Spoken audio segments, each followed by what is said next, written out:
Hello everyone, this is Arham Tarek, your host for the first podcast of 3.0.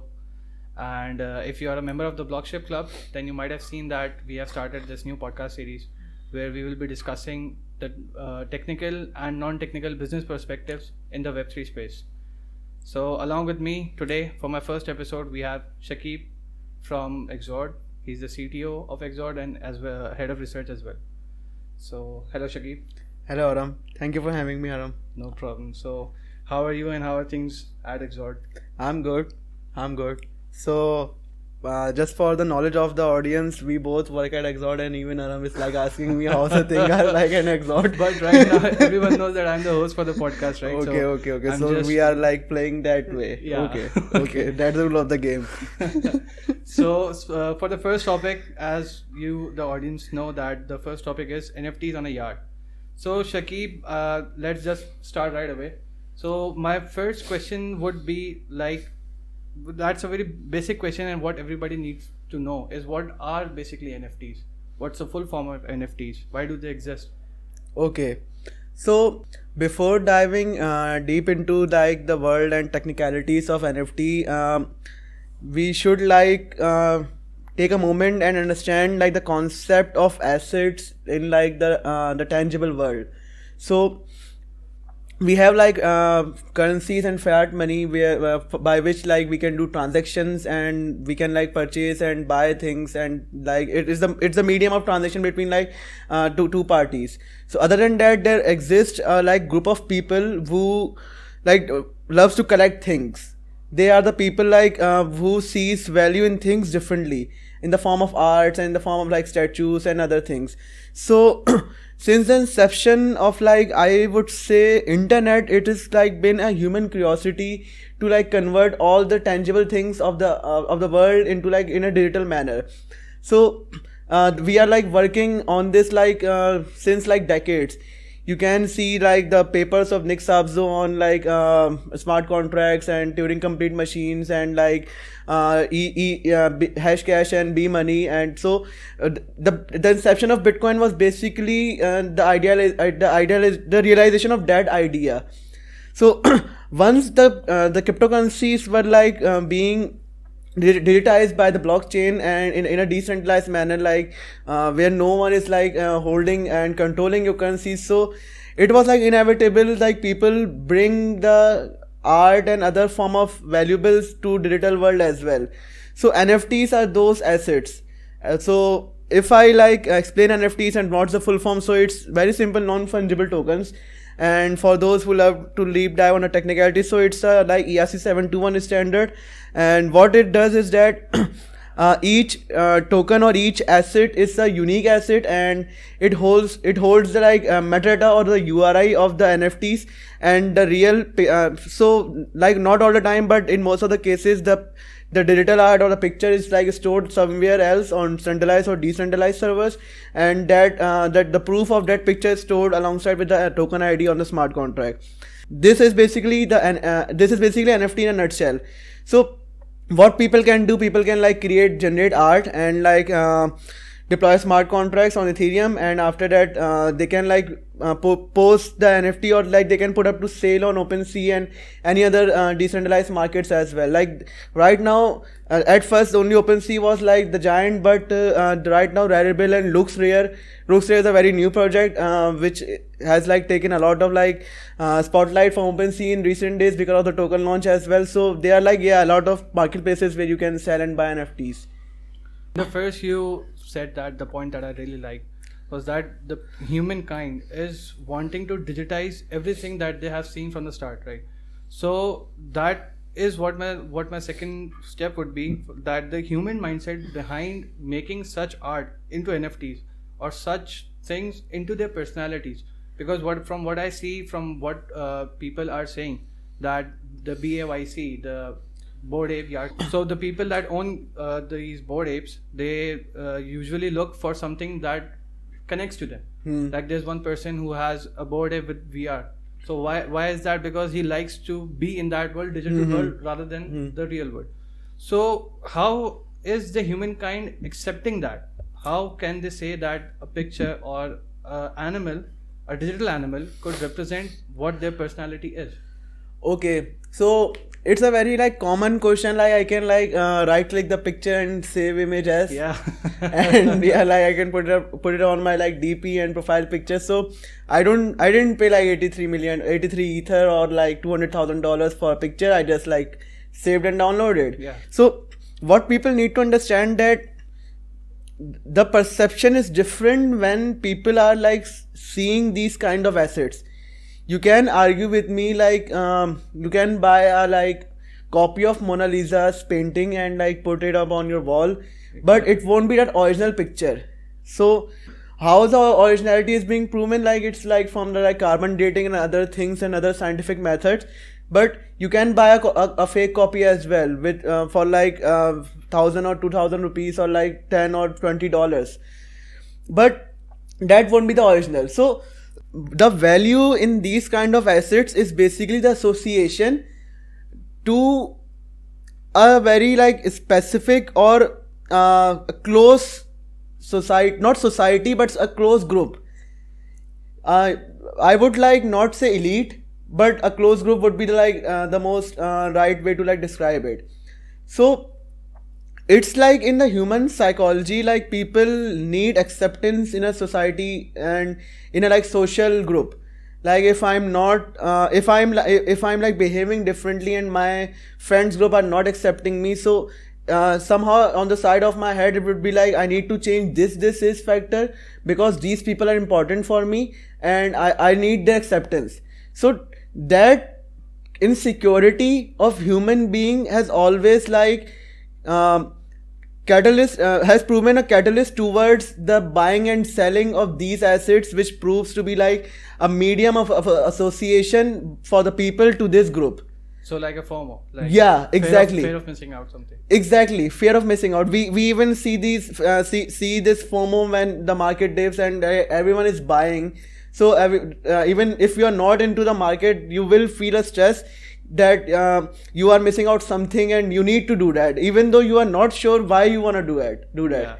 Yeah. Okay. So that association, that human feeling, that matters. So let's take an example and let's discuss Nike. And the value of the Nike shoes are being given by us humans. And if I wear a Nike and you also wear a Nike and we both like come to a single place and we will be definitely talking about like what model number or what brand you are wearing and how much did it cost and from where did you buy it. Totally Jordan's guy, so I'll to that. Okay. Other than that, this thing can be like if you like limit the scope and expand the scope, this thing can be felt in different ways as well.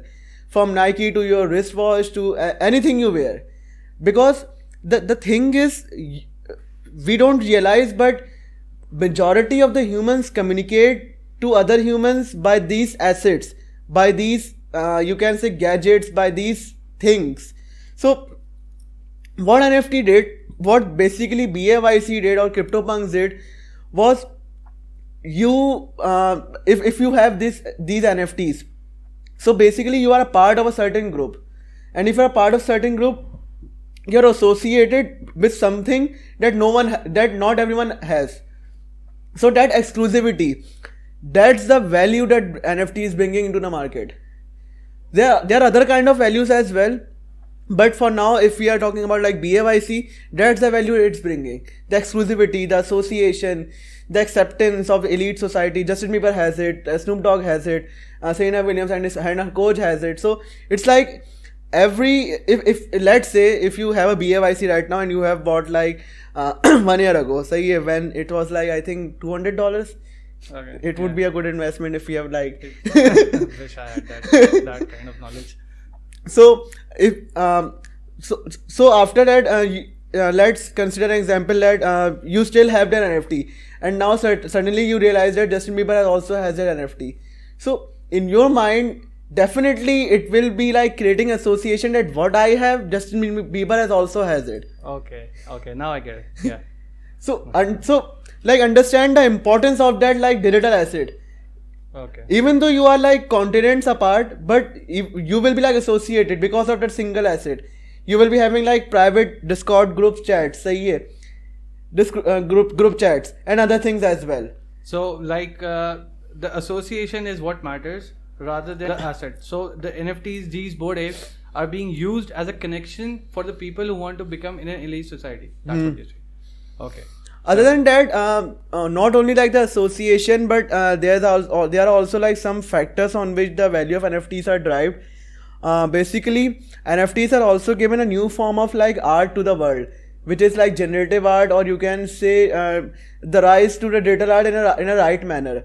Digital art exists before, but it didn't have the right channel to flow the value from. So NFTs gave those artists a very like special platform to like showcase their arts. So as those NFTs are like created digitally and through like AI code and other things, so there are tools to measure the rarity of it. The more rare your BAYC is, the higher you can like quote price for it. So that's the thing. And one more thing that people associate value from is how many like word of mouth your NFTs are getting. What artists are behind those NFTs? What artists are behind those NFTs? What people are buying your NFTs? So these things matter as well. Okay. So I was reading an article this morning about it was just a Medium from the Medium, and the guy name was Horacio, if I'm not wrong. I don't know how to pronounce that. I think that's a Mexican name. So that guy, he owns an NFT, the BAYC, and he just sold it off, and he wrote a whole article about why did he do that. So one of the reasons that I saw that he said that one ape cannot describe my egoistic personality, egoistic or egoic, I don't know what he wrote. So that's what he said. And he said that now you will see a bored ape with VR going around places, but that will not associate who I am, one of my assets, and I am a totally different person. And he also said that the thing that you're saying is completely right from that article, because he said that football fans like Argentina, they are a big fan for their football. So when they get something like this, an NFT asset, for example, for Argentina with a flag, something, or their picture on a flag, so why won't they keep that? They would keep that, and that would create the value. So yeah, that's good. I would like to say like I think I have also read that article, and in that article the writer wrote a very like special thing. You said that he didn't want his identity to be associated with an NFT. Yeah. So what he did, he didn't sold a BAYC, he just renounced the ownership. Like no one else can buy it as well. Okay. So people like that's, I don't know, a smart move or a dumb move. I don't know.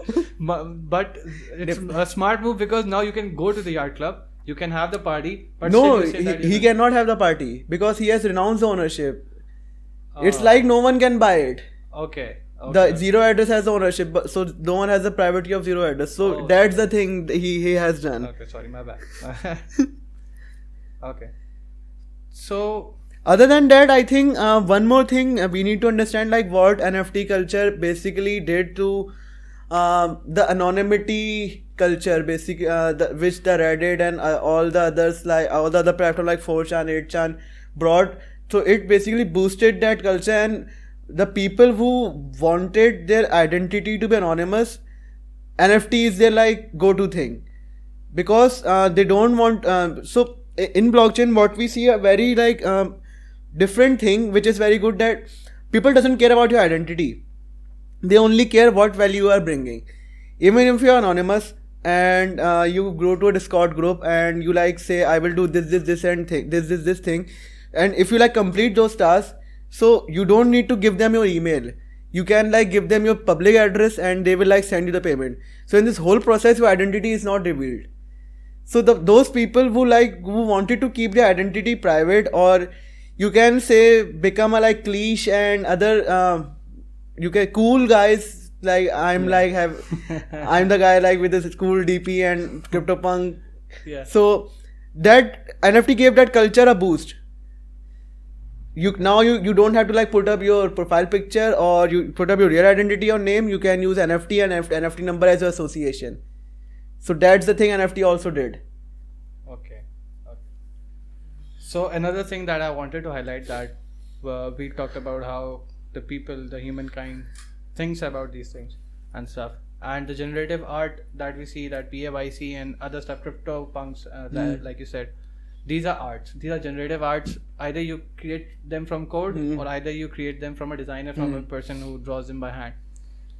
But there is this one, you could say, I don't know what to call that, but I've seen someone posting their selfies, their pictures as NFTs.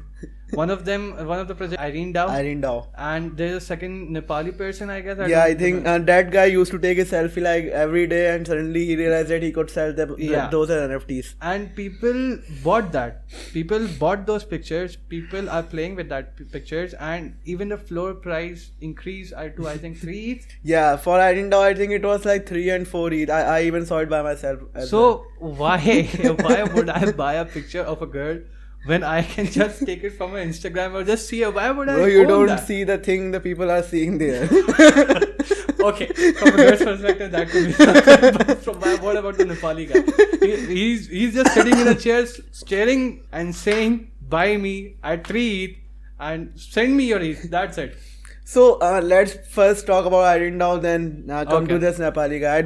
I even like forgot the name of him. Even the listener who are like listening, so they can like search the guy who took his picture every single day and sold NFTs. So Google will like tell you the result. It's that simple. He's like a pretty famous guy. So Irene Dao. Yeah, Irene Dao. So personally, I've been like following Irene like for months. She was like the CMO of Komori Network. Okay. So even when the Irene Dao was not released, what she did was an amazing thing from marketing perspective. She used her she used herself to market a product. Okay. And she like gained the attention and the attraction of the people. And through the attraction, she converted that value to the product. So, yeah, she's good looking. I don't blame that, yeah. We can agree to disagree on that. Maybe your preferences are different, maybe. No, I am totally on to it. No problem. So what she did later on was that during the DAO movement, even right now the DAO movement is not like totally dead. It's like converging into a different thing right now. But we saw that by the end of 2021, DAO became a like pretty serious thing.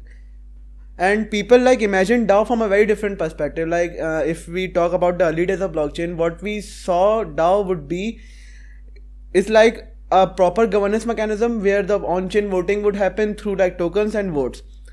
But people said, let's scrap that idea and let's just go to Discord and form a community for a single purpose. The best example would be the developer DAO. To be honest, I have been like a part of developer DAO since the inception of that project when it had only like 50 to 60 followers, and I also like minted an NFT for it, and at that time the minting NFT was free. So after that I saw the project like after 4 months, and now the Twitter has like more than 30,000 followers. The community has like more than 1,200 members, I think, and you can only be a part of the community only if you have the NFT for the developer DAO. And inside that community, there are like very resourceful channels where you can like find your co-founders, pitch for your projects, even participate in DAO discussion, share your content, boost your content, ask anything about any specific topic, hire resources, anything you can imagine of, you can find it there. What I realized that none of my teammates can access that community, because I think out of nowhere I minted an NFT, and after minting an NFT I was like, damn, I wasted my money, because even the NFT right now is not liquid. Okay. But the value it brought me afterwards, that was amazing. So at that moment I realized, yeah, I can pay some like bucks for that value, and it's like totally justifiable, like what this value community is bringing towards me. So that was the purpose of DAOs. And what DAO even did more was rewarding their communities with tokens. Even though the DAO was not a project, but the token was like being used to like participate in the voting mechanism and other things. The token did not have like a very huge value, but even though it still exists, and token represents a form of ownership in the Web3 as we know as that as well. Like if you have the token of the community or the project, you will feel the ownership of that project. So you will be like taking that project as your own. So that what DAO did. Now fast forward to Irene. So that was what DAO used to do. She was the first person who said that, okay, I'm just gonna make a DAO about myself, and all the pictures that I have taken since like 1 year, I will just put up some text over it and like post it on OpenSea for sale, and let's see what happens. And yeah, people bought it. To be honest, that DAO doesn't have any purpose.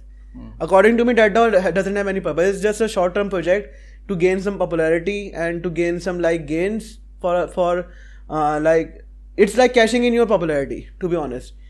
And what we have seen in this NFT world, those people who have popularity on the Web 2 world literally have like cashed in their popularity in the Web 3 world as well. Example is Logan Paul. Yeah, Logan Paul. Who doesn't know it? But and even in his talks, you can say like he was being called by Gary Vee, and Gary Vee said like invest 5 million to the NFTs, and he just like invested 5 million, and like after 5 and 6 months, his 5 million was turned into 50 millions. About 10x returns. He invested like CryptoPunks and BAYC. I wish I had Gary Vee. Gary Vee, if you're listening to this, please contact me. I need you.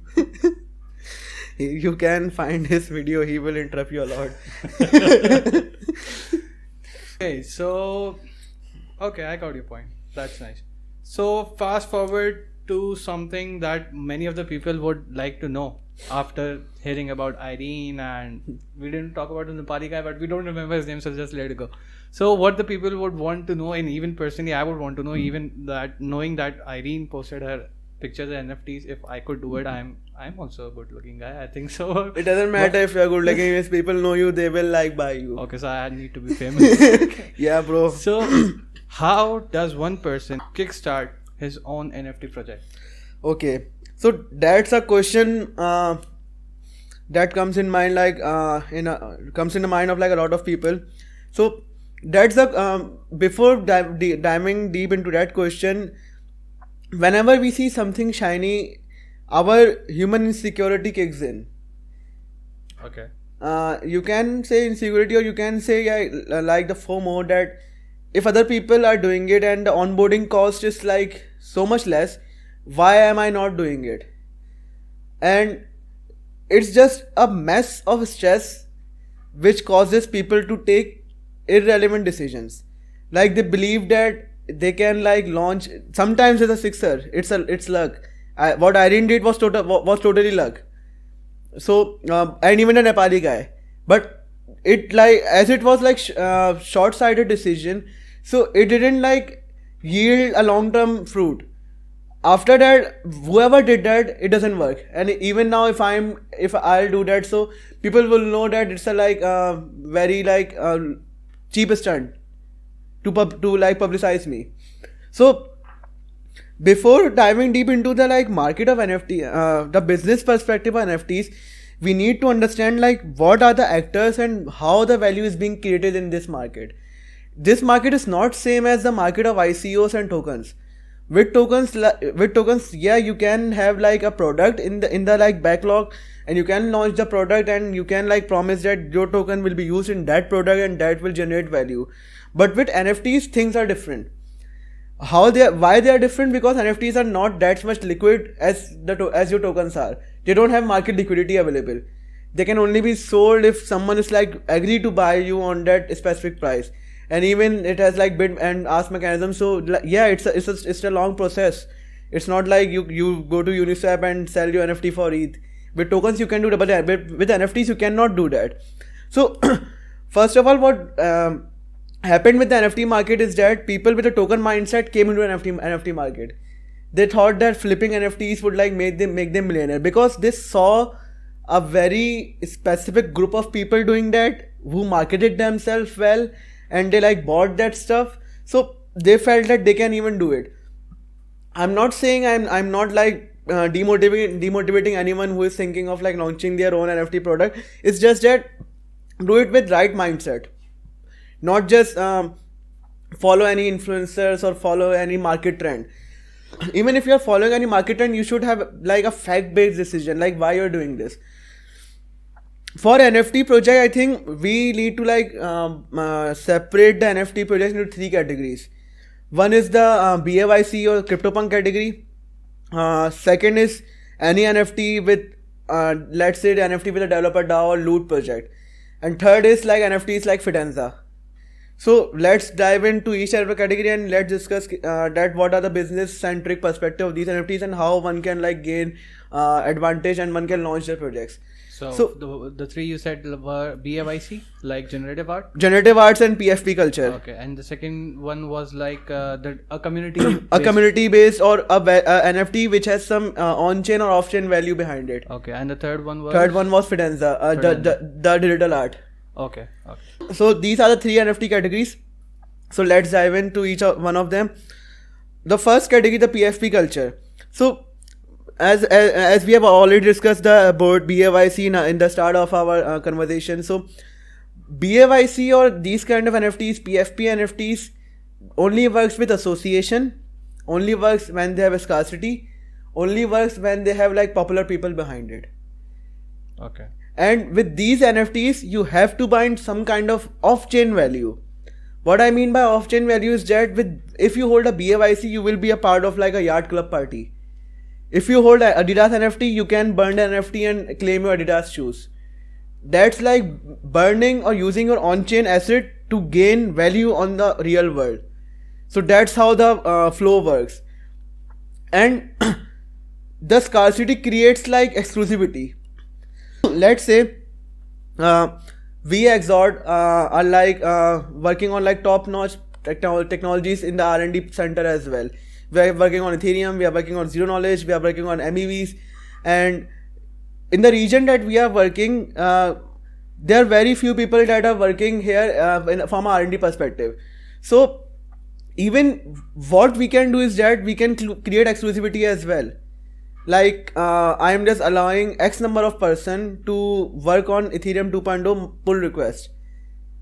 So that's the value you will bring if you can be a part of this community. And this can be seen in every sector of life as well.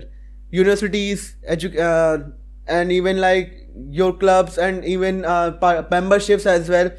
So exclusivity is the thing that the human mind craves. They feel special when they're exclusive. Okay. Yes, I get your point. Yeah. So when you have exclusivity, you need scarcity. Because if you doesn't have a scarcity with exclusivity, then the exclusivity won't be exclusivity. Okay, that's a tongue twister, but I got your point. Yeah. So it's just like if you are my best friend, if I'm saying you are my best friend, I am your best friend, bro. Come on. That's not exclusive. That's not okay. Let's get on. We get into it later on. If I'm saying you are my best friend, and I'm doing the same efforts and actions from other persons as well, so you will basically think that how am I special? I'm just feeling like the same person as the other. He's like treating me the same as the other person as well. So exclusivity is like to create social and mental hierarchy. That's a human factor. That's a psychological factor. And we humans have been like playing with it since like many decades and many centuries, from a marketing perspective, from like political perspective, and from many other perspective as well. Even like if you are a part of like exclusive, let's say sports club, so you will feel like special. And the person who are not a part of that club will feel like they're missing out something. They need that thing. Okay. And either they will make effort for that thing, or either like they will like be hopeless and drop out. So that's the PFP culture. If Hidden Randoms is putting the CryptoPunk profile picture, and other Ethereum thought leaders are putting the CryptoPunk profile pictures, and So if I'm following the DeFi world and I'm seeing, oh, Hayden hasn't had CryptoPunk, so why shouldn't I? Even if I can buy it, why shouldn't I? If like Tim Cook has a specific Apple phone, has a specific iPhone, so if I can buy that phone to mimic Tim Cook, so why shouldn't I? That's a human question NFTs are playing with. So what you need is that exclusivity, you need scarcity, and a third thing you need is that the most important thing in any PFP NFT culture is endorsement and acknowledgement from any like not thought leader, but any famous person or influencers. The one that you follow, of course. The one that you followed, and the one that has popularity in the like media mainstream. Okay. In the Web 2 world. Like imagine if Virat Kohli buys an NFT in India. Oh my god! All the Indians they already copy his beard. Exactly, that's the thing. So that's the value they'll be bringing. Okay. After that, you have these things, but you need a certain amount, or what we call in business is proper marketing funnel, to like input the value and basically create a funnel and output the value as well. So what value are they getting now? They are getting exclusive Discord chats. They are having exclusive like benefits in the real world as well. They are like meeting on a specific locations to celebrate and to talk. So basically, they are a community. If you hold that pass, you are part of the community. So this is the second one that you described. This is the first. This is the first one. Okay. This is the first one. The value is off chain. Okay. The value is off chain. You have scarcity. You have association, and the third one was you have acknowledgement, exclusivity. Yeah, exclusivity was there as well. So let's just like stuff it somewhere. So that's the thing. That's the first kind of project. And for that kind of project, what you need is a proper aggressive marketing, very cool digital art concept, and yeah, one more thing, people needs to like relate themselves with weird creatures. Okay. That's one other thing as well. So like personality. Spirit animals. That exactly. My spirit animal is a gorilla because I'm big and. You can like so you can buy soul. That's I think that's gorillas. I think. That's an NFT project as well. I'm not watching the NFT projects. I have just seen the famous ones. So that's the thing, and so you need aggressive marketing from a community perspective, from a Twitter perspective, and people need to realize the importance of Twitter in the Web3 as well. If you're not on Twitter, then believe me, you won't be like gonna surviving in this Web3. So that's one of the major things. The second thing is that once you have Twitter, you need to understand the importance of Discord and the importance of community building as well. So when you have like built a community, you need to like correlate and associate the value that you are giving to them. So that's the thing. And after that, yeah, you will need acknowledgement from influencers. You will need like, I don't know, you will have to like put a lot of money in launching a PFP project.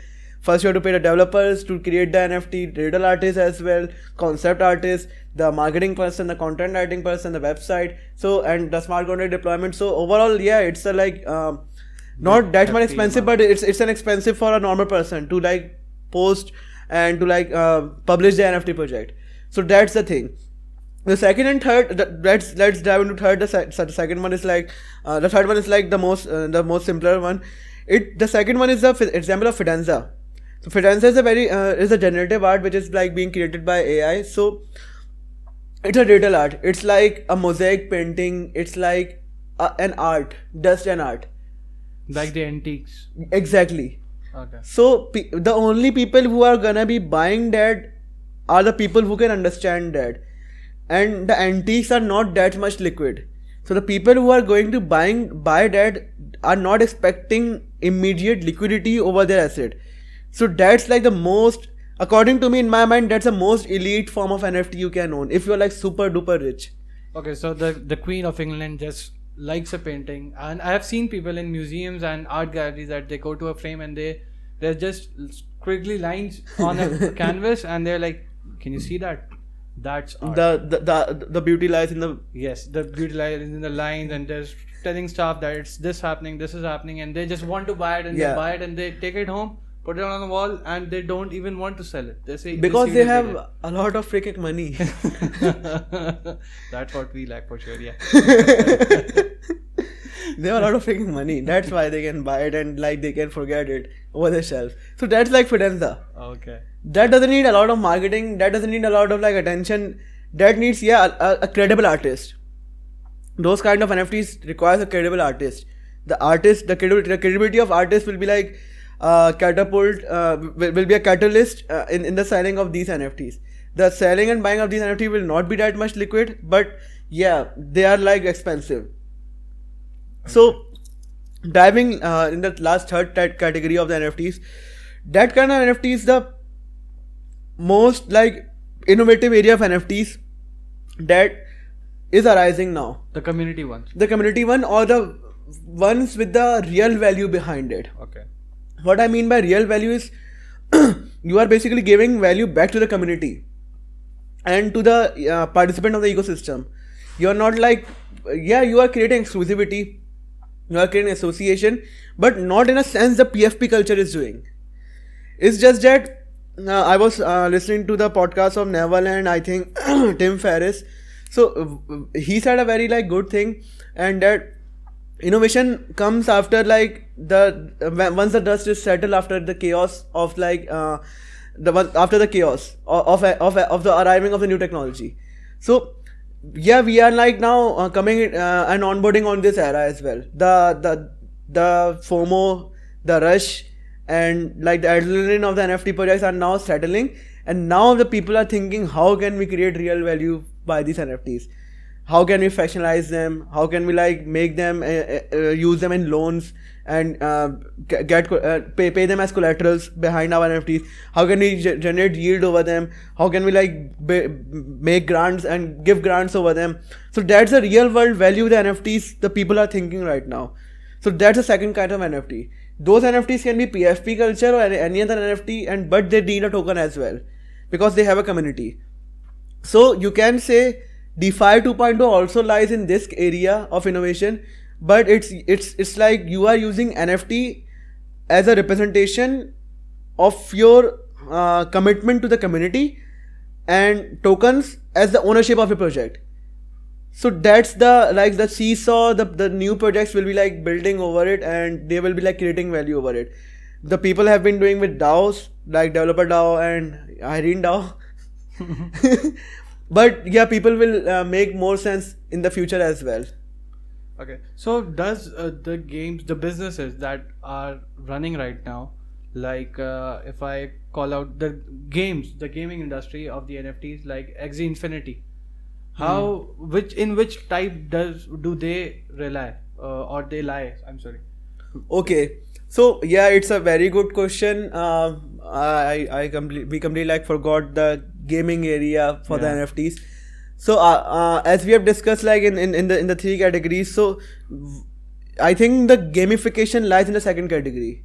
Okay, the community one or it's not like the community one, it's like that generating the value on chain, the real value to the community. Okay. So the community doesn't have to be like onboarded on Discord, it can be like even metaverse as well. So yeah, as we have like seen the buzzword metaverse, so yeah, it's still figuring out like how it should be seen and how it should be perceived. The Facebook is like telling a different narrative, and the Web3ers are telling different narratives, and even some even are saying that we are the metaverse of blockchain, that we have connected all the blockchains together, and some are saying that we have only specific this chain and we are game on a specific blockchain. So yeah, it's still a very like early for metaverses, and it's still in very infancy stage. But in the metaverse, NFT will play a like huge role. Like you can imagine, even someone can work on this idea as well, which I had in mind. So it consider a world of metaverse where like you go and you put on a VR and you are in a DeFi wonderland. Everywhere you see applications like Uniswap, SushiSwap, and other DeFi applications. So what you are seeing is the module or the website, the box of the module of the Uniswap. Okay, so what you can do is like select the tokens and like swap the tokens as well. But the amazing part is the module that you are seeing is an NFT. So basically what you did here, you digitize your code into a non-fungible token.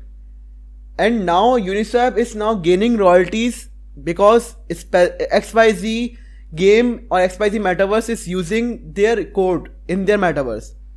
Okay, I get your point a little bit. Yeah. Okay, so imagine this project. So in this project, I am like envisioning code or modal as like NFTs, but you can like envision anything. Everything you see in metaverse can be an NFT.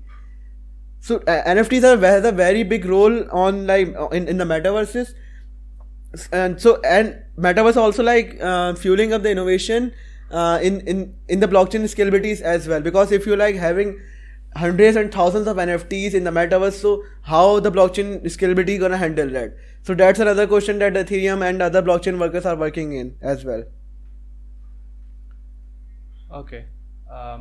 Is there anything else that you would like to add in this for the people who are listening? I think what people need to understand is that, yeah, blockchain at first seems really an attractive technology in terms of like crypto and money generation, but I believe people need to like come and see what Ethereum and other R&D based blockchain services are blockchains are doing. What people need to understand is that they need to see the work Ethereum and other R&D based blockchains are doing, the innovation that they are bringing. And the most fun part is that if you're like into the R&D and into the like innovation of Ethereum and other application as well, there's like a lot of capital to put in your ideas. So people need to understand that the world of blockchain is more than crypto. That's the thing that I want to tell the people who are listening to this. And also, do not like what people are doing right now in the market is that they are like seeing the short-term gains, and after getting short-term opportunities, they like think of exit strategies. That's a very wrong narrative and a very wrong approach when you are approaching towards a product idea. So first understand the market, understand how the value is being generated, understand how the value is being utilized, understand how the business is being done, understand what actors and roles are required. After that, the development comes. First, you have to figure out the business perspective of your product or your idea. Later on, the development is easy. The code is open source until unless you are like bringing something new out of the table. And even for that, you have a lot of like developers and a lot of like grants available, even if your idea is that much like worthy. So that's the thing people need to realize and come towards blockchain after studying these things. Okay, that's a very well note in the end. So thank you, Shakeib, for coming here with us, and I hope we see you again very soon as a guest again and as a co-host for anything that comes on further on. So yeah, that's it, people, and I hope you like the podcast. If you liked it, you're in the Blockship community, you can come over and have a talk with Shakeib. He's also in the Blockship community, where you can just contact him directly and ask questions to him about him or anything that you want to ask. And you can also follow Shakeib on his Twitter account, and it would be in the description box of our YouTube and in the community as well. So yeah, I'll see you in the next episode of 3.0. Until then, take care. Goodbye.